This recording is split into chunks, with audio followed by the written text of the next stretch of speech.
Assalamualaikum warahmatullahi wabarakatuh. Sebelum kita mulai pembelajaran hari ini, mari kita buka dengan bacaan basmalah terlebih dahulu. Bismillahirrahmanirrahim.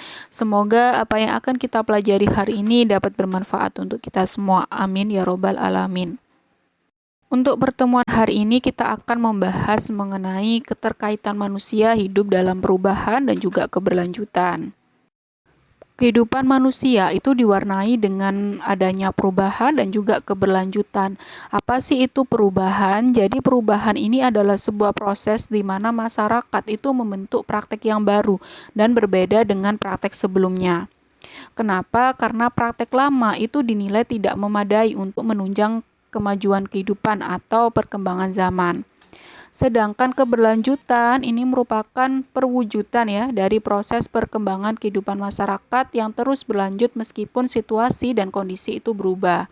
Misalnya, adanya COVID-19, pandemi masa sekarang, kehidupan masyarakat itu juga kan tetap berlanjut meskipun ada banyak hal yang berubah di sekitar kita akibat adanya COVID-19. Berikutnya kita akan membahas mengenai bentuk perubahan ya. Untuk bentuk perubahan itu sendiri ada 8. Yang pertama itu adalah perubahan lambat atau evolusi. Seperti namanya, jadi perubahan ini itu memerlukan waktu yang lama. Terjadi dengan sendirinya tanpa direncanakan dan termasuk tahapan perubahan dari yang sederhana menuju yang lebih kompleks. Contohnya misal kehidupan masyarakat praaksara yang awalnya berburu kemudian mampu mengolah makanan dengan cara beternak maupun bercocok tanam. Proses dari berburu ke mengolah makanan ini membutuhkan waktu yang lama, jadi termasuk perubahan lambat atau evolusi. Perubahan yang kedua yaitu perubahan cepat atau revolusi. Jadi terjadi secara cepat, kemudian ada yang direncanakan atau tidak direncanakan, memakai kekerasan atau tidak memakai kekerasan. Perubahan cepat itu memiliki tujuan yang konkret dan juga menggunakan massa yang besar. Contohnya apa? Misal revolusi industri. Penemuan mesin pada masa revolusi industri itu mengakibatkan terjadinya perubahan cepat, di mana tenaga manusia itu digantikan oleh tenaga mesin. Perubahan ketiga yaitu perubahan kecil, di mana perubahan kecil itu tidak membawa pengaruh langsung pada masyarakat, jadi hanya sebagian saja. Misal model rambut, kemudian model pakaian, itu kan hanya sebagian masyarakat saja yang mengikuti tren atau perubahan tersebut. Terus yang nomor 4 yaitu perubahan besar. Ini membawa pengaruh besar bagi masyarakat. Misal perubahan ideologi, kemudian sistem ekonomi maupun sistem politik. Berikutnya yaitu perubahan yang dikehendaki. Perubahan yang dikehendaki ini berarti direncanakan terlebih dahulu ya, baik oleh para pemimpin maupun tokoh pemerintah.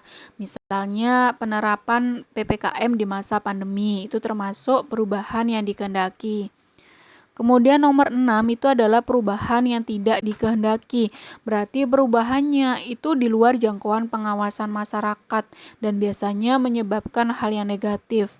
Misalnya bencana alam, kemudian korupsi, itu termasuk perubahan yang tidak dikehendaki. Yang ketujuh yaitu perubahan struktural. Perubahan ini merupakan perubahan yang sangat mendasar ya, dan biasanya mengakibatkan yang namanya reorganisasi dalam masyarakat. Contohnya apa? Misal pergantian kekuasaan, kemudian pergantian presiden, ini termasuk contoh dari perubahan struktural. Yang nomor 8 yaitu perubahan proses. Ini kebalikan dari perubahan struktural, jadi sifatnya itu tidak mendasar dan merupakan penyempurnaan dari perubahan sebelumnya. Misalnya amandemen Undang-Undang Dasar 45 itu termasuk perubahan proses. Faktor perubahan itu ada 2 ya, ada yang namanya faktor pendorong dan juga faktor penghambat. Faktor pendorong ini berarti yang mendorong terjadinya perubahan. Ada faktor internal dan juga ada faktor eksternal. Sedangkan faktor penghambat ini berarti yang menghambat terjadinya perubahan. Kita bahas dulu mengenai faktor pendorong perubahan. Seperti yang Bu Nais sampaikan di slide sebelumnya, bahwasanya faktor pendorong itu dibedakan menjadi 2, ada faktor dari dalam dan juga faktor dari luar. Untuk faktor dari dalam itu bisa kalian lihat pada layar ya, itu ada 4 poin. bertambah atau berkurangnya penduduk, konflik masyarakat, pemberontakan, dan juga penemuan baru. Untuk penemuan baru itu ada dua, ada yang namanya discovery dan juga invention. Apa bedanya? Kalau discovery ini benar-benar menemukan budaya baru yang belum pernah ditemukan oleh orang lain sebelumnya. Kalau invention ini berarti menghasilkan budaya baru dengan kombinasi budaya lama. Jadi itu bedanya. Untuk faktor eksternal atau faktor dari luar itu misalnya lingkungan fisik, kemudian peperangan dan juga pengaruh kebudayaan masyarakat lain itu juga mengakibatkan yang namanya perubahan. Sedangkan faktor penghambat adanya perubahan itu yang pertama adalah perkembangan ilmu pengetahuan yang lambat. Jadi otomatis tidak akan bisa mengikuti yang namanya perkembangan zaman. Terus masyarakatnya itu masih bersifat tradisional, tertutup, dan juga memiliki prasangka buruk terhadap hal yang baru. Yang terakhir yaitu adanya ketakutan terjadinya disintegrasi kebudayaan.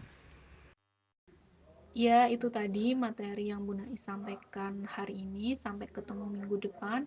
Tetap selalu semangat dan jaga kesehatan. Bu Nai akhiri. Wassalamualaikum warahmatullahi wabarakatuh.